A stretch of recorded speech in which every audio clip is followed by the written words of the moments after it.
Is Sam Pittman coaching for his job this week? Not specifically. Sam Pittman has one of the hottest seats in all of college football this year. If the Hogs don't make a bowl game, Pittman will likely, perhaps in mutual fashion, exit through the back door, perhaps through the front door, and will be showered with love, and Arkansas will realize it's time to make a change as with the head coach of the football program. But interesting game this week because they travel to Stillwater. They are playing 16th ranked Oklahoma State, who I admittedly am not as high on when it comes to their Big 12 championship prospects as plenty of other people are. Stillwater, not an easy place to play, normally, if you ignore the group of 5 teams that have gone in there and had success in the past. But Arkansas goes in here, and if they win this game, Sam Pittman takes a major step forward in keeping his job. Because this is the sort of game that you go to your athletic director at the end of the year if you still want to have your job, and you say, hey, you didn't expect me to go in and win that football game, and yet we did. And this is SEC versus Big 12. Oklahoma State's at home. The Cowboys should win the football game. I don't think Arkansas is great this year. I don't think Oklahoma State is great this year, but Oklahoma State is still good. They're one of the highest floor programs in all of college football. Death, taxes, Mike Gundy. He's always there. He's always there. Like that meme in The Office when the lady, sorry I didn't watch The Office, so I don't know her name, comes up and scares Dwight from behind like, ah! Oklahoma State is just right there all the time, just kind of jabbing you in the side like, hey, we're still here. Hey, we're still here. We're still good. And yes, Oklahoma State is indeed good. So what's the key to this game? Oh, well, let me start with Ollie Gordon. If you go in and stop Ollie Gordon, and admittedly, in week 1, Alan Bowman, better than I thought he might be. Even against South Dakota State, I do not fall into the trap of, hey, Colorado plays North Dakota State. They could lose that game. Or, hey, South Dakota State's going to Stillwater. Oklahoma State could lose. And then when they win the game by double digits, it's an FCS team. What does that really mean? You don't get to have it both ways. You get to have it one way. Either they could lose or they have no fear of losing and they should win comfortably. But Oklahoma State was more impressive against the best program at the FCS right now in South Dakota State. That's the good news for Cowboys fans. The bad news is I don't know if Arkansas is one of the worst teams in college football. I don't really know yet. They put up 70 points in week 1 with Bobby Petrino as their offensive coordinator. They were playing Arkansas Pine Bluff, so let's not get overly out in front of our skis and fall flat on our face, but certainly, does it feel like Arkansas, does it feel like Bobby Petrino would have put up 70 points last year? Is it all coming together? Is the magic just there in Fayetteville? They're not in Fayetteville this week, but you understand what point I am making here. If you go into Stillwater and you have some offensive success, this could be a really fun football game. It could be an incredibly fun football game. Now, Sam Pittman does not get fired if they lose this game, nor does he automatically retain his job if they win. But if they go in and win this football game and Arkansas starts to rack up wins, you might look at a couple games on Arkansas' schedule differently. You might look at a game that before the year you'd say, hey, they're not going to win that game. Like the Auburn matchup, for instance, and say, yeah, they're not winning that game. Auburn's better. Auburn's going to roll. If Arkansas goes in and wins in Stillwater, then what are you going to think then? How do you view Arkansas? What are the expectations like? How does that shift the mindset and the approach from the Arkansas athletic director surrounding head coach Sam Pittman? I think it makes at least an impact. If they go in and get rolled this week, if Oklahoma State wins the game 38-17 and Arkansas is not even competitive, Sam Pittman might not make it to the end of the season.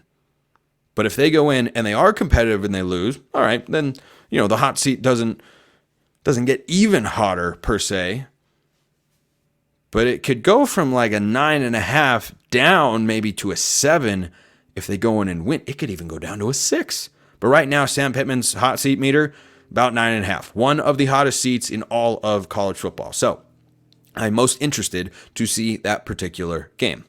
Speaking of Big 12 SEC, there's another matchup I think you should be aware of. So in week 1, I had an individual who shall remain nameless because I'm not about dragging people unnecessarily here on the show for making a prediction that's incorrect. I have made many and incorrect predictions over the years because that's how it goes when you pick college football games every week.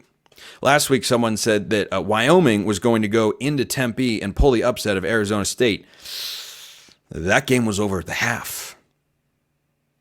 Spencer, it's Wyoming. Wyoming's got a new head coach. Wyoming is in the Mountain West. Okay. Fair enough. It's not a world-beating game. What was I talking about earlier in today's show? Oh, that's right. Texas blasted a middle-of-the-pack Mountain West team, Colorado State, which is what Wyoming should be this year. Texas blasted them into oblivion. So all we know about Arizona State right now is that they played one game and they got their backup quarterback into said game. This is year 2 for Kenny Dillingham. He's got Sam Levitt at the controls, who I thought was perfectly fine in week 1. Did some nice things. I don't think he's going to set the world on fire. Mississippi State is rolling into town. Tell me, off the top of your head, do you know what the betting line is for Arizona State hosting Mississippi State out of the SEC? You have an idea, most likely, of what you think it should be in your head, because you know that when an SEC team comes to town, and Sun Devil fans can correct me if I'm wrong on this, I do not believe Arizona State has ever recorded a victory against an SEC team in their history. What do you think the line should be? Mississippi State, Jeff Lebby, year 1 on the road. What do you think it should be? SEC, lower tier Big 12. Remember, Arizona State was picked to finish last in Big 12 this year. I always thought that was a ridiculous prediction, and well, they made me look good at least for one particular week. This is Arizona State minus 5.5.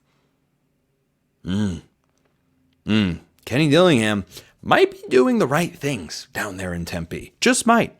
He just might. They've got a G5 road game next week that they should not look ahead to because Mississippi State, they're not going to just roll over. It's still an SEC roster, even if it's a lower tier SEC roster. Go ask Virginia Tech what the bottom of the SEC is capable of delivering.